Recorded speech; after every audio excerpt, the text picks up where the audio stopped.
नमस्कार, आप देख रहे हैं INS टीवी।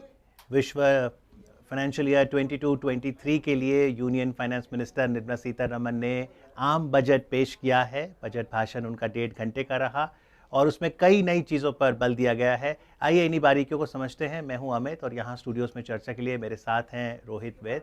नमस्कार रोहित जी, आप बिजनेस एडिटर हैं INS में, और साथ ही रजत मोहन हमारे साथ हैं, आप चार्टर्ड अकाउंटेंट हैं। आपका स्वागत है रजत। तो रजत जी, पहला सवाल आप ही से करूंगा कि मोटे तौर पे आप बजट को कैसे देखते हैं? मोटे तौर पे बजट पे जो भी चेंजेस हुए, we see lot of changes for I will say big investors, foreign investors, corporates, जहाँ पे the highest rate of surcharge has been limited to from 37% to 15%। अच्छा, एक बहुत बड़ा एक्सपेक्टेशन था कि will improve the tax slabs, जहाँ पे एक 2.5 लाख 5 लाख 7 लाख कमाने वाला आदमी है उसको कुछ राहत मिलेगी। वो सब राहत बजट स्पीच में नहीं नजर आई।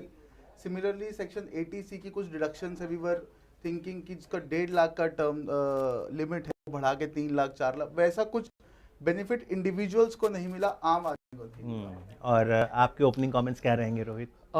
जैसे कि हमने कल भी बात की थी INS टीवी पे कि बजट के मेन फोकस एरियाज क्या होंगे, एंड पेंडेमिक चल रहा है। पेंडेमिक वजह से जितनी प्रॉब्लम्स हुई,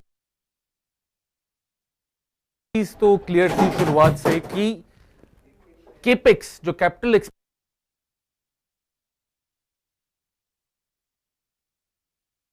का टारगेट FM ने आज दिया है, अराउंड 9.2% का जो ग्रोथ का टारगेट दिया है, ये वहीं से ही आने वाला है। तो पिछली बार जैसे 5.5 लाख करोड़ था कैपेक्स, उसे बढ़ाया गया उससे 35%। तो बेसिकली अगर मैं एक वर्ड में इन सबको सम अप करूं, सबसे एक्साइटिंग चीज इस बजट की रही है investment, investment, investment.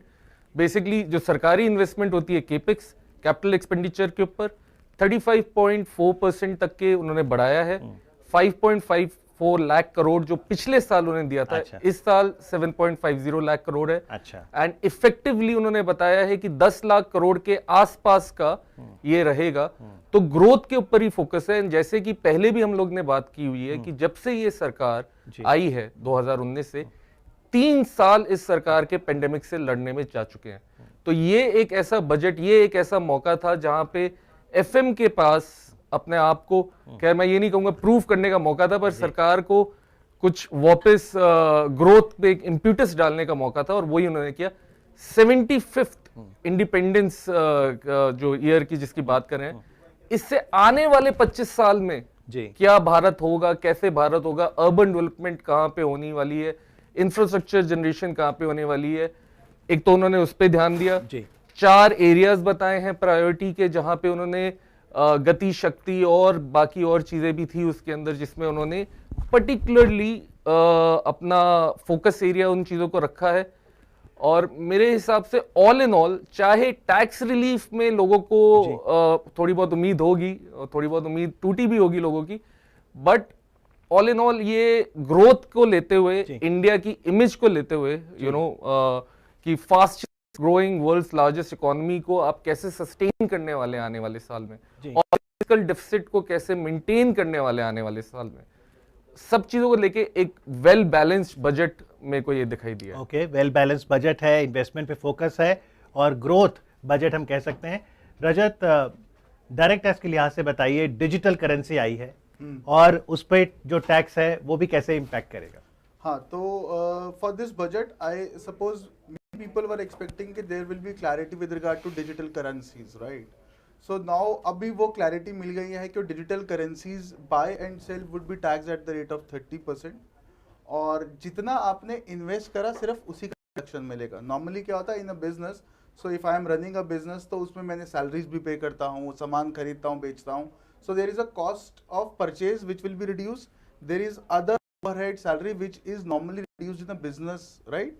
But for digital currency, virtual currency asset, उन्होंने बोला हम सिर्फ एक ही खर्चा अलाउ करेंगे जो कि कॉस्ट ऑफ एक्विजिशन है, and the balance would be taken as a profit, जिसको 30% पे टैक्स करा जाएगा। तो उदाहरण से समझाइए, मान लीजिए कोई एक निवेशक क्रिप्टो करेंसी खरीदता है 1 लाख की, राइट, फिर और उसको बेचता है 1.5 लाख रुपए की, ठीक है, तो 50,000 उसका ग्रॉस मार्जिन हो गया, जिसको हम बोलेंगे ग्रॉस मार्जिन। ठीक है, उसके बट उसको करने के लिए उसने एक भी ली है, कंप्यूटर भी है, इंटरनेट भी है, 2 लोग रिसर्च के लिए भी रखे हैं, उनकी भी सैलरीज इंकर हो रही हैं, समझिए 10,000 रुपये टोटल ओवरहेड। तो नेट प्रॉफिट जो उसने बनाया वो है 1.5 लाख माइनस 1 लाख माइनस 10,000, यानी कि 40,000 उसका प्रॉफिट है, जिसपे नॉर्मली उसको टैक्स पे करना चाहिए एज पर इनकम टैक्स लॉ।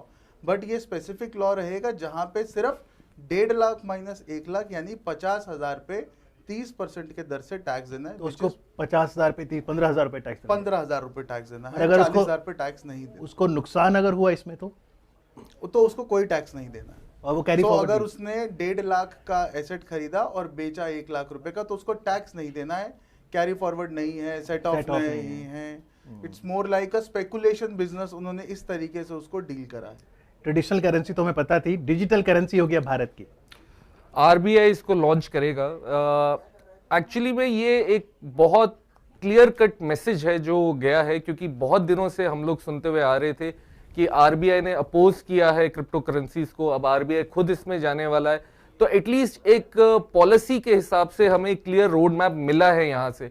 भारत में ऐसा कहा जाता है कि India has the largest population of people who have invested in crypto currency, ऐसा कहा जाता है, कुछ एस्टिमेट्स हैं जो ऐसा कहते हैं। एंड इसकी वजह से एक फियर भी था कि अगर जो वॉलेटिलिटी आती है क्रिप्टो करेंसी में, उससे कौन इनको प्रोटेक्ट करेगा, क्योंकि इसका कोई रेगुलेटर तो है नहीं हिंदुस्तान के अंदर। तो इसी वजह से अगर आरबीआई भी एक डिजिटल रुपी के साथ आ रहा है इसमें, एक तो पहला तो एक वो पॉइंट हो गया कि एक पॉलिसी क्लैरिटी दी गई है यहाँ पे।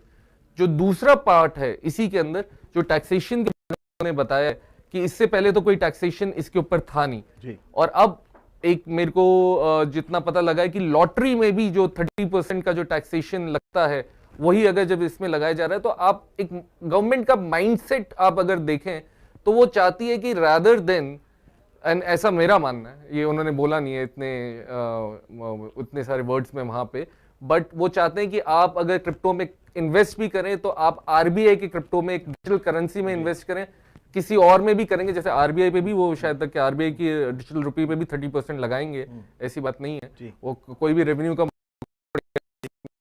मिल रहा है, बट वो इस चीज को प्रमोट उस हिसाब से नहीं करना चाहते जिस हिसाब से दूसरे एसेट क्लासेस को शायद तक के थोड़ा बहुत एलटीसीजी पे मेरे हिसाब से उन्होंने 15% की भी बात की है, फ्रॉम 30% टू 15%। ये पॉइंट बताइएगा रजत जी, लॉन्ग टर्म कैपिटल गेन बदलाव है। तो लॉन्ग टर्म कैपिटल गेन में नॉर्मली मैं जो आपसे शुरू में भी कह रहा था, बड़े निवेशक जो होते हैं उनके ऊपर एक सरचार्ज लगता है, एक पर्टिकुलर इनकम को जब वो क्रॉस करते हैं तो सरचार्ज 37% लगता है, 37%।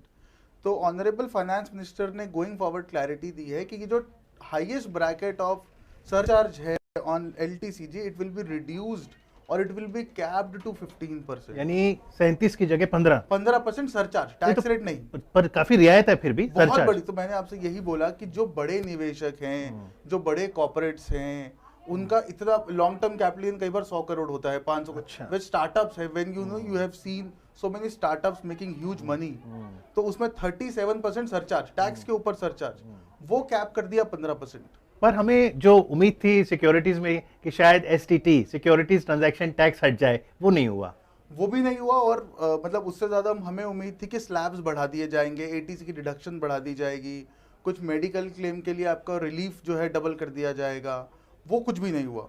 सो इंडिविजुअल्स के लिए, मीडियम सेगमेंट के लिए कुछ रियायत नहीं है। और जो टैक्स स्लैब हमारे थे रोहित, वो जस के तस हैं, उसमें कोई बदलाव नहीं। पर अगर इतनी ग्रोथ जितनी आपको चाहिए और इतना केपेक्स जब आप लगा रहे हैं, तो वो पैसा आने कहां से वाला है? ये बड़ा सवाल है, आप कहां से आएगा पैसा? आपकी उतनी तो आमदनी है ही नहीं जितना आपका खर्चा, जैसे वो दैट ओल्ड सेइंग जैसे जाती है, बट रुपया उस हिसाब से आपके, तो फिर क्या आपको डिसइन्वेस्टमेंट से पैसा आ सकता है, क्या एसेट मोनेटाइजेशन से आ सकता है? देखिए, ये दो एरियाज है ऊपर, हालांकि इस बजट में कुछ खास मिला नहीं है, बट फाइनेंस मिनिस्टर ने शुरुआत में ही बोल दिया था, जैसे हम लोगों ने कल भी इस पे बात की थी, कि she will be very confident of the fact कि एयर इंडिया का डाइवेस्टमेंट हो।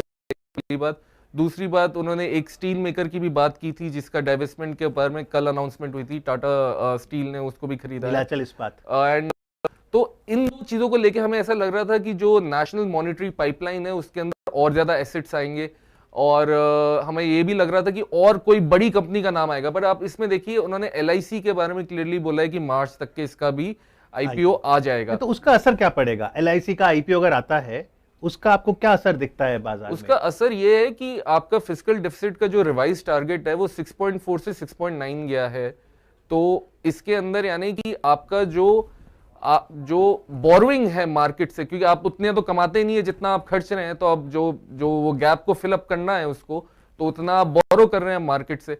अब आप बोरो पे बोरो किए जा रहे हैं, तो इन अ वे फिस्कल डेफिसिट को कंटेन भी तो करना पड़ेगा। आप कर्जे में थोड़ी ना जी सकते हैं कि आज के लिए आप आने वाले कल के ऊपर आपका कर्जा लिए जा रहे हैं। तो आप कहेंगे लॉन्ग ओवर ड्यू है ये लॉन्ग ओवर ड्यू तो LIC वो भी है, BPCL का भी होना था। BPCL शायद तक अगले साल होना है, इसी वजह से उन्होंने शायद तक डाइवेस्टमेंट की और कोई बात नहीं की, क्योंकि अगर वो बात होती तो फिर उसमें BPCL भी पिछले साल की जो सूची है वही पेंडिंग चल रही है, वही इस साल शायद बहुत सारे एक्सपर्ट्स ने INS को भी बोला है और हमारी स्टोरीज भी हैं इसके ऊपर कि आपने जो एसेट मोनेटाइजेशन प्लान बनाया है आप इसको इम्प्लीमेंट ठीक से कीजिए। आपके पास सारे एसेट्स हैं उसके अंदर जो आने वाले FY25 तक के रहेंगे, एंड उसी चीज को आप प्रॉपरली इंप्लीमेंट कीजिए पहले। और काफी बड़ा रेवेन्यू है एसेट मोनेटाइजेशन, 6 लाख करोड़ रुपए की बात है अगले 3-4-5 देखिए पर आजकल में भी नहीं, आने पिछले काफी सालों में आपने नोटिस किया होगा कि बजट के अलावा भी बहुत सारे फाइनेंशियल अनाउंसमेंट्स होती हैं पूरे साल भर में। जैसे PLI की जितनी भी स्कीम्स थी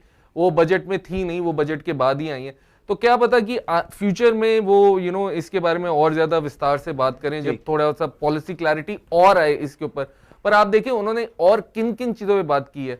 किसान ड्रोन पे उन्होंने बात की है, उन्होंने अराउंड मेरे हिसाब से 400 नई ट्रेनों के ऊपर बात की है, उन्होंने अर्बन मॉडर्नाइजेशन के ऊपर बात की है, EV बैटरी स्वैपिंग का एक पॉलिसी लाने पे बात की है, ईज ऑफ लिविंग 2.0 के ऊपर बात की है, ईज ऑफ डूइंग बिजनेस के ऊपर बात की है। एक नई policy ease of doing business तो पहले से चल रही है, उसके ऊपर भी उन्होंने बात की है। फिर आप देखिए 5G के ऊपर बात की है। तो जहां जहां पे मेरे हिसाब से उनके पास भी एक पॉलिसी क्लैरिटी थी कि हम यहाँ पे प्रोग्रेस कर सकते हैं, उन्होंने वहां पे किया है। डाइवेस्टमेंट पे उन्होंने शायद तक पिछले साल कुछ ज्यादा ही बड़ी अनाउंसमेंट्स कर दी थी, तो इस साल मेरे हिसाब से उनको इतना ना इंटरेस्ट भी होगा कि वो पहले चाहेंगे कि वो उसको इंप्लीमेंट करें। बिल्कुल, और उस सूची में 2 प्राइवेट सेक्टर बैंक और 1 जनरल इंश्योरेंस कंपनी का भी उल्लेख था 1 फरवरी 2021 को। तो देखते हैं कि डिसइन्वेस्टमेंट इस साल नए साल में कैसे जाता है। लेकिन अगर हम डायरेक्ट टैक्स की बात करें तो टैक्स स्लैब में तो कोई परिवर्तन नहीं, लेकिन ड्यू डेट की रिटर्न, बिलेटेड रिटर्न और उसके बाद अब रजत अपडेटेड रिटर्न। सो अपडेटेड रिटर्न कुछ ऐसा नया प्रोविजन आ रहा है जिसमें if a tax payer finds a mistake himself, तो वो कहते हैं कि एडजुडिकेशन प्रोसेस में, ढूंढने में, निकालने में it takes a long process and then many people go in for appeal. So rather than to cut down it, आपको गलती मिली, आप गलती अपनी रिटर्न खुद रिवाइज कीजिए असेसमेंट ईयर खत्म होने के 2 साल के बाद। यानी कि अगर मैं बात करूं तो 31 मार्च 22 की रिटर्न जो है 31 मार्च 23 प्लस 2 साल और, यानी कि 31 मार्च 25 तक आप खुद ठीक कर सकते हैं। एक तरह से 3 साल हो गए, 1 साल तो है ही, 2 साल और, एक तरह से 3 साल हो गए।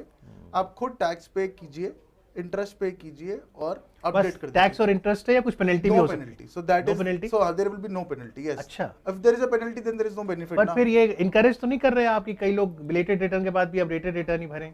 तो बहुत लोग ऐसे होंगे, टैक्स नहीं होगा तो वो बाद में डिस्क्लोज करेंगे और अपडेटेड रिटर्न भर देंगे। तो it's a double edge sword. हाँ, अब इसके बाद क्या होगा जब ये चल पड़ेगी स्कीम, तो उसके बाद आप इंटरेस्ट रेट बढ़ा देंगे 1 साल के बाद कि अच्छा इंटरेस्ट रेट सेम है तो ऐसा करो इंटरेस्ट रेट 24% कर लो। So that is why we see lot of amendments every year ना, we keep on improving। जी बिल्कुल। PLI का आपने जिक्र किया था और पिछले साल जब बजट आया और आपने कहा उसके बाद कई मिनी बजट आते हैं, तो अभी हमने देखा है 13 सेक्टर उसमें थे और आज वित्त मंत्री ने कहा कि प्रोडक्शन लिंक्ड इंसेंटिव स्कीम से डोमेस्टिक मैन्युफैक्चरिंग को खासतौर पे बढ़ावा मिला है। तो आज क्या उसका फिर कुछ दायरा बढ़ा है PLI का?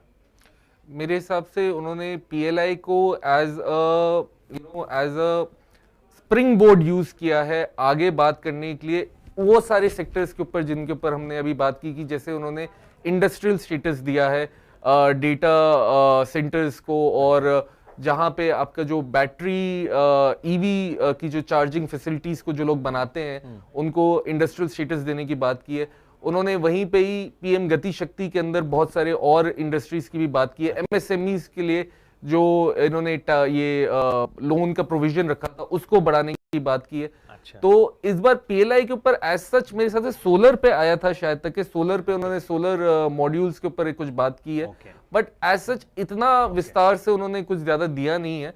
शायद तक आने वाले वक्त में वो और ज्यादा इसके ऊपर सेक्टर्स के ऊपर वो बात करें। जी। बात मोटी मोटी बात जितनी दिख रही है वो ये है कि जो फ्यूचरिस्टिक टेक्नोलॉजीज हैं, जो ग्रीन टेक्नोलॉजीज हैं, आखिरी में एक एक्सरसाइज का भी उन्होंने जिक्र किया है कि अनब्लेंडेड फ्यूल जिसमें एथेनॉल शायद तक नहीं मिला होगा, उसके ऊपर 2% की एक्स्ट्रा एक्साइज आपको 1 अक्टूबर 2022 से देनी पड़ेगी। अच्छा। इसके ऊपर भी उन्होंने बात की है। इनडायरेक्ट टैक्स पे है, क्योंकि हमने देखा है 1 जुलाई 2017 जब से जीएसटी आया और इस साल जीएसटी 5 साल पूरे कर लेगा, तो जीएसटी का सारे प्रावधान तो अब जीएसटी काउंसिल देखते हैं। तो इनडायरेक्ट टैक्स में कोई बड़ी घोषणा हुई है आज? नहीं, ऐसा कुछ नहीं लगा, मतलब स्पीच में ऐसा कुछ भी नहीं था कि, बट ऐसा लग रहा है कि कस्टम ड्यूटीज जो होंगी वो कुछ रिड्यूस करी जाएंगी in accordance with the PLI schemes. अच्छा। और मोबिलिटी, केमिकल्स, Okay. जो हमारे वो 13 सेक्टर है उनको देखते हुए Okay. फाइन प्रिंट में और नोटिफिकेशंस में ऐसा लगता है कि कुछ इंपोर्ट के ऊपर ओके। जो एग्जम्पशंस थी वो फेज आउट करी जाएंगी, जो रॉ मटेरियल थे उनकी कुछ ड्यूटीज हो Okay. सकती, बट स्पीच में ऐसा कुछ ओके, कस्टम ड्यूटी रैशनलाइजेशन होगी। लेकिन हमने देखा वित्त मंत्री की स्पीच में सस्टेनेबिलिटी वर्ड आया, उन्होंने ग्रीन पुश की बात की पब्लिक ट्रांसपोर्ट में, और रोहित इस बार जो रिपब्लिक डे का इनविटेशन कार्ड था और बीटिंग रिट्रीट का भी, वो इको फ्रेंडली कार्ड था। उसमें आंवला अश्वगंधा के बीज थे कि आप एक बार हो आए समारोह, वापस आके उसे गमले में या कहीं सॉइल में लगा दें तो ये आंवला अश्वगंधा के पौधे हो जाएंगे। आपको लगता है ये जो ग्रीन पुश है, सस्टेनेबिलिटी, ये एक बहुत जरूर अब एक अहम फैक्टर बन गया है बिजनेसेस में? देखिए, ईवी को लेके जो जितनी बात हो रही है, क्योंकि ईवी एक मेन स्टेट पॉलिसी है उस ग्रीन पुश को लेके, इलेक्ट्रिक व्हीकल्स को लेके। एंड ईवी के ऊपर आज इन्होंने क्या बात की है कि ईवी स्वैपिंग की जो एक पॉलिसी है वो ये लेके आएंगे, क्योंकि ईवी में सबसे बड़ी जो दिक्कत आती है वो चार्जिंग की आती है। तो पहले आप चार्जिंग इंफ्रास्ट्रक्चर लगाएं, इतना बड़ा चार्जिंग इंफ्रास्ट्रक्चर लगाएं जितने ज्यादा जितने आपके पेट्रोल पंप का जो नेटवर्क है वहीं पे ही आप अगर ईवी चार्जिंग इंफ्रास्ट्रक्चर लगाने आज बैठेंगे तो पता नहीं 10 या 20 साल तक आपको लगेगा वहां तक पहुंचने में। तो बैटरी स्वैपिंग एक किस्म का एक शॉर्टकट है इसके लिए, जो मास ट्रांसपोर्टेशन में या एटलीस्ट आपके ऑटो रिक्शा तक में आपके उसमें यूज होता है। तो दैट वाज रिक्वायर्ड, तो उसके ऊपर उन्होंने जरूर बात की है। हालांकि इंडिया ने भी एक स्पेसिफिक टारगेट रखा है नेट एमिशंस को अपने जीरो ले जाने का, और ये उसी की दिशा में वो लोग काम करेंगे। आपका ग्रीन पुश की जहां तक के बात है, तो जितनी भी नई टेक्नोलॉजी जिसके ऊपर भी आज बात हुई है, या जितना भी वो पॉलिसी के हिसाब से उसको प्रमोट किया जा सकता था, वहां पे उन्होंने बोला है कि हम इन सब चीजों को करेंगे। इसके अलावा मेरे हिसाब से तो जितना फ्यूल, जो अनब्लेंडेड फ्यूल के ऊपर मैंने आपको एक्साइज के बारे में एक उसका भी एग्जांपल दिया था, तो उन सबको मिला के ऑब्वियसली जो ग्रीन एलिमेंट था ये पहले के बजट्स में नहीं होता था, ये इस बार के बजट, पिछली बार के बजट में था। तो अब आप ये this is going to be a kind of a feature जो आपको हर आने वाले बजट में भी मिलेगा। They come out with these disclosures कि जहां पे इकोलॉजिकल इंपैक्ट हमारा क्या होगा, सोसाइटी के ऊपर हमारा इंपैक्ट क्या होगा, गवर्नेंस के ऊपर हमारा इंपैक्ट क्या होगा। तो इन चीजों इज द मेन कंट्री, तो ये इस चीज को मिस आउट नहीं करेगा। जी बिल्कुल। और बजट जब बनता है तो यकीनन रेवेन्यू बजट पे सबसे पहले ध्यान जाता है कि आखिरकार सरकार मुहैया कहां से कराएगी राजस्व, और वो टैक्स से ही आता है। हमने देखा पिछले साल 15-16 लाख करोड़ राजस्व था, डायरेक्ट टैक्स इनडायरेक्ट टैक्स मिलाकर। इस साल टैक्स कलेक्शंस दोनों में बढ़े हैं। और सिक्योरिटी ट्रांजैक्शन टैक्स जो था वो भी आई सपोज काफी अच्छे दर पे बढ़ा है। अच्छा। मार्केट्स 60,000 टच कर रही है, अप डाउन चल रही है, बट आई फील इन्होंने बताया 1.5 लाख करोड़ जनवरी में तो रिकॉर्ड हो गया, 1.4 लाख करोड़ का हाईएस्ट है। और जीएसटी के अंदर 14% रेवेन्यू ग्रोथ प्रॉमिस करी गई है काउंसिल के द्वारा सारी स्टेट्स को। तो I think we are on a growth trajectory जहां पे सब नंबर्स बढ़ते रहेंगे आगे। I feel security transaction tax काफ़ी अच्छा कलेक्शन आएगा गोइंग फॉरवर्ड। और डायरेक्ट टैक्सेस क्योंकि कॉर्पोरेट्स को राहत इतनी मिल रही है, इन्वेस्टमेंट लिंक आ रही है, मार्केट्स इंक्रीज कर रही है, इंक्रीज करें तो कॉर्पोरेट लेवल पे जो हमारा टैक्सेशन है वो भी बढ़ेगा। एसटीटी को डायरेक्ट टैक्स में ही काउंट करते हैं? एसटीटी को डायरेक्ट डायरेक्ट टैक्स में। yes. तो जो राजस्व में हमने देखा टैक्स रेवेन्यू, नॉन टैक्स में जैसे डिविडेंड आता है, डिसइन्वेस्टमेंट की बात, क्या इनोवेटिव फाइनेंसिंग हो सकती है? जो 5G की बात की है, क्या वो भी एक सोर्स ऑफ रेवेन्यू होगा फिर? और सबसे बड़ा सोर्स मेरे हिसाब से गवर्नमेंट के लिए होने वाला है, बीपीसीएल का डाइवेस्टमेंट होने वाला है। 2 बैंक के नहीं शायद तक के इस साल 31 मार्च तक के वो रहेगा आपका। पर एक और जो चीज है वो ये है कि इतनी जो लेवरेज जो दी जा कॉर्पोरेट सेक्टर को, इतनी ज्यादा जो टैक्स कंसेशन दिए जा रहे हैं, क्यों दिए जा रहे हैं? इसलिए दिए जा रहे हैं कि जो प्राइवेट कैपिटल है, जो प्राइवेट इन्वेस्टमेंट आए, वापस आए, एंड इसको ट्रिगर करने के लिए ये सब कुछ किया जा रहा है। क्योंकि देखा गया है कि जो प्राइवेट इन्वेस्टमेंट है that is more efficient and effective in employment generation. Employment generation इस देश की बहुत बड़ी समस्याओं में से एक है, स्पेशली पैंडेमिक के बाद एक है। एंड सब लोग यही चीज देख रहे हैं कि जैसे जैसे मेडिकल एक्सपर्ट्स भी बता रहे हैं कि ये शायद तक के पैंडेमिक का, this might be the end of pandemic. तो पैंडेमिक के बाद अब आगे क्या? अब पूरा देश तो आप सिर्फ ये सरकारी पैसे पे या इंफ्रास्ट्रक्चर जनरेट करने में नहीं चाहता, आपको कहीं ना कहीं पे आपको वो ट्रिगरिंग फैक्टर चाहिए कि प्राइवेट इन्वेस्टमेंट भी आए वापस। तो शायद तक इसी वजह से उन्होंने इतनी ज्यादा एग्जामिनेशन और इतने ज्यादा वो प्रोवाइड कर रहे हैं प्राइवेट सेक्टर को, कॉर्पोरेट्स को प्रोवाइड कर रहे हैं, तो उनसे वो गेन करने के लिए। 5G जहां तक के बात हुई है तो वर्ल्ड ने, बहुत सारे देश हैं, यूनाइटेड स्टेट्स, चाइना, उन लोगों ने 5G अपने वहां पे ये जो टेक्नोलॉजी है इसको बहाल किया। इंडिया में भी वो होने की उम्मीद है। भी जितनी भी कंपनीज हैं, RGO एंड दूसरी वाली, they claim that they already have actually these kind of technologies, in-house technologies, and इसकी ट्रायल एंड टेस्टिंग भी चली है, एयरटेल ने की है कहीं कहीं कुछ शहरों में। तो आने वाले वक्त में 5G एंड इन सब से ऑब्वियसली रेवेन्यू गेन नहीं है। अब आपने एक बात थोड़ी देर पहले की कि बिलेटेड और इन सब के जो रिटर्न फाइलिंग्स के ऊपर, तो ऑब्वियसली गवर्नमेंट इस वक्त कोई भी रेवेन्यू के स्ट्रीम को छोड़ने नहीं वाली है। उनको जहां पे भी मौका मिलेगा दे हैव टू गेन। अपने एडमिन कॉस्ट कम करते हुए कि आप खुद ही आ जाइए, वॉलंटरी खुद ही आ जाइए। एंड इनफैक्ट टैक्सेशन में भी जो रिफॉर्म्स की जो हम इतनी बार बात करते हैं कि एक इजी टैक्सेशन प्रोसेस होना चाहिए, ये उसकी तरफ भी एक इनके बढ़ते कदम है। राइट। तो पिछले साल जो एक मोटे तौर पे आंकड़े थे कि जी 35 लाख करोड़ का एक्सपेंडिचर बजट, 20 लाख करोड़ का आपका राजस्व और 15 लाख करोड़ की बोरोइंग, अब आने वाले फिस्कल की क्या तस्वीर है फिर? जीएसटी मुझे लगता है कि एक अच्छा, मतलब numbers I will not be able to support, but मुझे लगता है जीएसटी एक बहुत बड़ा एक पूल होगा जो इकट्ठा करेगा। और नेक्स्ट चैलेंज जीएसटी के अंदर ये आएगा कि सेस के बारे में क्या करती है सरकार, क्योंकि सेस जब जीएसटी के अंदर आया तो केवल 5 साल के लिए आया था, जो कि जुलाई 2022 में खत्म हो जाएंगे वो 5 साल। नाउ अब I don't see anything in budget की whether they want to extend it और नॉट, क्योंकि सेस जो है आपकी बहुत सारी चीज़ों पे, गाड़ियों पे, एसीज पे, बहुत सारी चीज़ों पे लगता है। तो उसका कलेक्शन अगर कम हो जाएगा तो फिर सरकार, सेंट्रल गवर्नमेंट को अपने ही रेवेन्यू से देना पड़ेगा। अच्छा, तो going forward GST would be big component, but yes cess needs to be decided how will cess work. तो ये जो जीएसटी में सेस का कंपोनेंट जुलाई 2017 से आया था 5 साल के लिए, वो जुलाई 2022 में संपन्न हो जाएगा। As per the promises made by the government when GST was there, cess की जो फिगर थी केवल 5 साल के लिए ही लेजिस्लेशन था। बट अभी हमें नहीं लग रहा है कि एकदम से जीरो हो जाएगा, क्योंकि अगर आप लेजिस्लेशन हटा दोगे तो गाड़ियों के ऊपर कईयों में 15% सेस है, 30% सेस है, तो वो जीरो नहीं हो सकता। तो अगर आज मान लो उसकी बात नहीं हुई, क्या आगे जीएसटी काउंसिल में फिर बात हो सकती है? जीएसटी काउंसिल में बात होनी चाहिए उसको, जैसे नेशनल एंटी प्रॉफिटेरिंग है, वो प्रोविजन भी पहले 2 साल के लिए आया था, फिर 4 के लिए आया, 5 के लिए आ गया। तो ये सारे चेंजेस काउंसिल खुद ही कर रही है। कॉर्पोरेट टैक्स की बात करें, वहां कुछ बदलाव हुआ है? पर्सनल इनकम टैक्स में तो हमने देखा ज्यादा बदलाव नहीं है।